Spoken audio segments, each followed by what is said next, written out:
அனைவருக்கும் வணக்கம். கும்ப ராசிக்காரர்களுக்கு ராசியின் அதிபதியான சனி 30 ஆண்டுகளுக்கு பிறகு ஆட்சி பலம் பெற்று சஞ்சரிக்கக்கூடிய இந்த வேளையில் அவரின் பகை கிரகமாக இருக்கக்கூடிய செவ்வாய் ஜென்ம ராசியில் இணைவதால் எந்த 3 ராசிக்காரர்களுக்கு அதிர்ஷ்டம், கும்ப ராசி அதில் உள்ளதா என்பதை சற்று விரிவாக பார்க்கலாம் வாங்க. நிச்சயமாக கும்பராசி 3 ராசியில் இல்லை, ஆனால் மிகப்பெரிய அளவில் சிரமத்தை சந்திக்கக்கூடிய ராசியாக இருக்கிறதா என்று பார்க்கும்போது பொதுவாக சனி செவ்வாய் இணைவு என்பது கோல்சார விதியின் அடிப்படையில் பார்க்கும்போது சில சிரமங்களை அதீதமாக ஏற்படுத்துவதற்கான வாய்ப்பு இருக்கிறதே தவிர நன்மையை விளைவிக்கக்கூடிய ஒரு அமைப்பாக பார்க்க முடியாது. ஏனென்றால் நவ கிரகங்களிலே மிகவும் முக்கியமானவராக பார்க்கக்கூடியவர் சனி பகவான். நீதி தவறாத, நடுநிலை தவறாத நியாயஸ்தராக செயல்படுகிறாருங்க. நாம் செய்த பாவ புண்ணியங்களை துல்லியமாக கணக்கிட்டு பல்வேறு விதமான நன்மை கொடுப்பதாக இருந்தாலும் தீமை கொடுப்பதாக இருந்தாலும் சனிக்கு நிகர் சனி என்று சொல்லிவிடலாம். அதே போன்றுதான்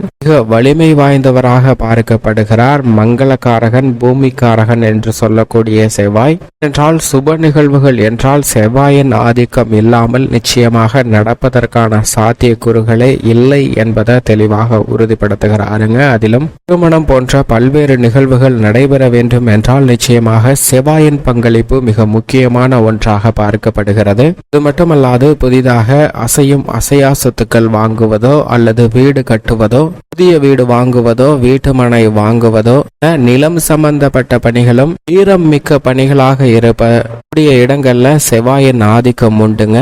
இது போன்ற நல்ல மாறுதல்கள் நிச்சயமாக வேண்டும் என்றால் செவ்வாயினுடைய அனுகிரகம் என்பது மிக முக்கியமான ஒன்றாக பார்க்கப்படுகிறது.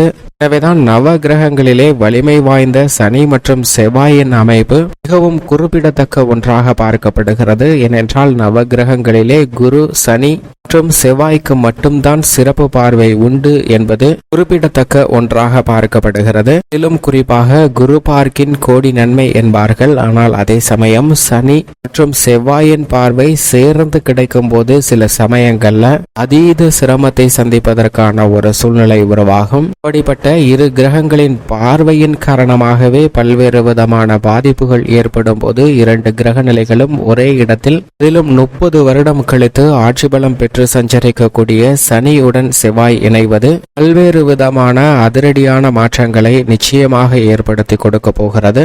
ஆனால் அதே சமயம் கோல்சார விதியின் அடிப்படையில் 3 ராசிக்கு மிக நல்ல பலன்கள் கிடைப்பதற்கான யோகமும் உண்டு என்பதை தெளிவாக உறுதிப்படுத்துகிறன. சனி பகவானை பொறுத்த வரைக்கும் 3, 7, 10 ஆகிய இடங்களை மிகவும் வலுவாக ஆட்சி பலம் பெற்று சஞ்சரிக்கக்கூடிய இந்த வேளையில் அற்புதமாக பார்த்து கொண்டிருக்கிறாருங்க. அப்படிப்பட்ட இந்த தருணத்தில் செவ்வாயும் அவருடன் இணைந்து 4, 7 மற்றும் 8 ஆகிய இடங்களை பார்க்கிறார். இதிலும் குறிப்பாக இந்த தருணத்தில் செவ்வாய் சனியின் பார்வையானது சிம்மராசிக்காரர்களுக்கு தான் அதீதமாக கிடைக்கிறது. சப்தமஸ்தானத்தில் வீற்றிருக்கக்கூடிய மற்ற ராசிக்காரர்களை விட அதிக கவனமும் விழிப்புணர்வும் நிச்சயமாக அதீதமாக சிம்ம ராசிக்காரர்களுக்கு தேவை. இது மட்டுமல்லாது இந்த தருணத்தில் அஷ்டமத்தில் சஞ்சரிக்கக்கூடிய கடகராசிக்காரர்களுக்கும் அதீத விழிப்புணர்வு தேவைங்க. பல்வேறு விதமான ஏமாற்றுதலை உங்களுடைய வாழ்வில் சந்திப்பதற்கான ஒரு சூழ்நிலை உருவாகிறது. விலை உயர்ந்த பொருட்களை விற்று தற்போதைய நிலையை சமாளிக்க வேண்டிய ஒரு சூழ்நிலைக்கு கூட தள்ளப்படுவதற்கான சாத்தியக்கூறுகளும் புதிய கடன்கள் வாங்குவதற்கான ஒரு நிலையும் ஏற்படலாம். எனவே இந்த தருணத்தில் அஷ்டமத்தில் சஞ்சரிக்கக்கூடிய கடகராசிக்காரர்கள் மட்டுமல்ல, மீனராசிக்காரர்கள் விரயத்தில் இந்த இணைவு ஏற்பட்டிருக்கிறது. இதேபோன்று கர்மஸ்தானமாகிய 10ஆம் இடத்தில் ரிஷபராசிக்காரர்களுக்கு ஏற்பட்டிருக்கிறது. எனவே இந்த ராசிக்காரர்களும் அதீத கவனத்துடன் இருக்க வேண்டும். அது மட்டுமல்லாது மிக முக்கியமாக 12 ராசியிலே அதிக கவனம் தேவையான ராசியாக கும்பராசி தான் நிச்சயமாக பார்க்கப்படுகிறது. ஏனென்றால் ஜென்ம ராசியில் இந்த 2 கிரக நிலைகளும் இணைவு ஏற்படுதுங்க. எனவே தன்னம்பிக்கையும் தைரியமும் குறைவதற்கான ஒரு சூழ்நிலை உருவாகிறது. அடிக்கடி சொத்து சார்ந்த பிரச்சனைகளும் முடிந்து போன பழைய விஷயங்களும் கூட தலை தூக்குவதற்கான ஒரு சூழ்நிலை உருவாகிறது. கொடுக்கல் வாங்கல் திடீரென பல்வேறு விதமான மிகவும் மோசமான சூழ்நிலைக்கு தள்ளப்படுவதற்கான வாய்ப்பும், எண்ணற்ற பிரச்சனைகள் இல்லத்தை தேடி வருவதற்கான ஒரு சூழ்நிலையும் ஏற்படுவதற்கான சாத்தியக்கூறுகள் பொதுவாகவே அனைத்து ராசிக்காரர்களுக்குமே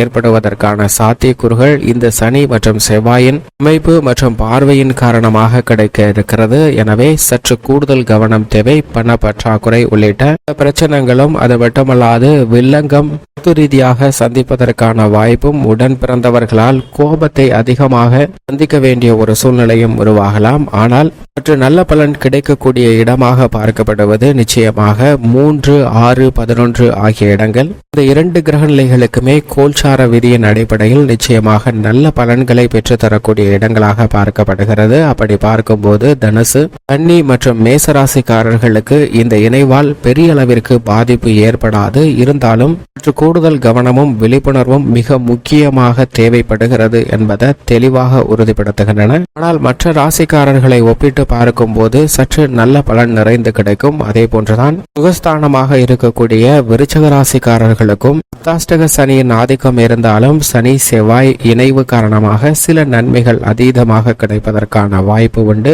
மிகவும் மோசமான இடமாக பார்க்கப்படுவது ஜென்மம், அஷ்டமம் மற்றும் விரயம். இந்த இடத்தில் இருப்பவர்கள் அதீத கவனத்துடன் செயல்பட வேண்டும். கும்பராசி, கடகராசி மற்றும் மீன ராசி, இந்த ராசிக்காரர்கள் அதீத கவனத்துடன் இருப்பதோடு மட்டுமல்லாது எதை செய்தாலும் ஒரு முறைக்கு இருமுறை யோசிக்க வேண்டும். சிம்மராசிக்காரர்களுக்கு சப்தம பார்வை ஜென்மராசியிலே விழுவதால் தேவையில்லாத பல குழப்பங்களை சந்திப்பதற்கான ஒரு சூழ்நிலை உண்டு. எனவே நிதானமும் பொறுமையும் மிக முக்கியமாக தேவை. இப்படி சஞ்சார அமைப்பு மற்றும் பார்வையின் காரணமாக பல்வேறு விதமான முரண்பாடான பலன்களை கொடுக்கக்கூடிய ஒரு கிரக சேர்க்கையாக இருந்தாலும் கூட சனியின் பார்வையில் செவ்வாய் நிச்சயமாக பகை கிரகமாக பார்க்கப்படுகிறாருங்க.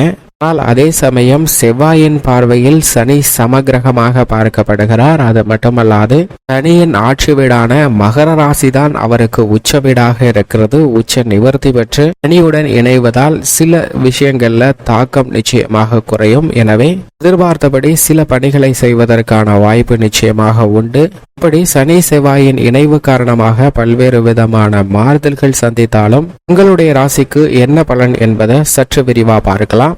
கும்பராசிக்காரர்களை பொறுத்த வரைக்கும் ஜென்ம ராசியில் இந்த 2 கிரக நிலைகளின் இணைவு என்பது நிச்சயமாக வரவேற்கத்தக்க ஒரு அமைப்பு இல்லை என்பதை தெளிவாகவும் துல்லியமாகவும் உறுதிப்படுத்துகின்றன.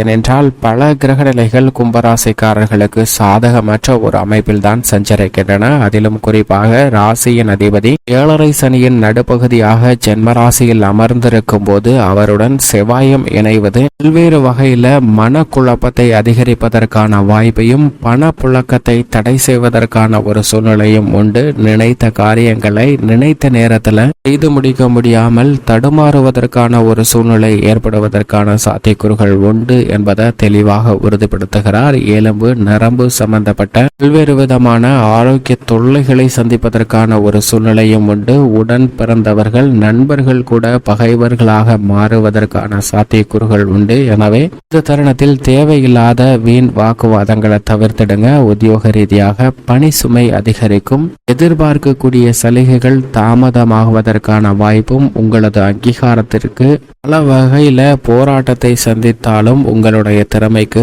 அங்கீகாரம் கிடைக்க இயலாத ஒரு சூழ்நிலையாக தான் பார்க்கப்படுகிறது. ஒருபுறம் இருந்தாலும் வரவு குறைந்து கொண்டே இருக்கிறது, செலவு அதிகரித்து கொண்டே இருக்கிறது. எனவே கடன் சார்ந்த சூழ்நிலையில் சிக்கிக் கொள்ள வேண்டாம். விழிப்புணர்வுடன் செயல்பட வேண்டும். நிறைய செலவுகள் இருந்தாலும் கூட அவற்றை கட்டுப்படுத்தக்கூடிய முயற்சியில் ஈடுபடுங்க. என்றால் திசை மாறி செல்வதற்கான வாய்ப்பு நிச்சயமாக இந்த தருணத்தில் மற்ற ராசிக்காரர்களை விட கும்ப ராசிக்காரர்களுக்கு அதிகமாக உள்ளது. இவற்றை தவிர்த்து நன்மை பெற வேண்டும் என்றால் நிச்சயமாக கும்பராசிக்காரர்கள் வாரத்தில் செவ்வாய்க்கிழமை விரதமிருந்து அருகாமையில் உள்ள முருகப்பெருமாள் ஆலயம் சென்று வழிபாடு செய்யுங்கள். அதேபோன்று சனிக்கிழமை விரதமிருந்து அருகாமையில் உள்ள ஆஞ்சநேயர் ஆலயம் சென்று வழிபாடு செய்யுங்கள். நீங்கள் எதிர்பார்க்கக்கூடிய நல்ல பலன் கிடைக்கும். பல சிரமங்கள் உங்களுடைய வாழ்வில் இருந்து விலகி சுவிச்சம் பெருகுவதற்கான யோகம் உண்டு.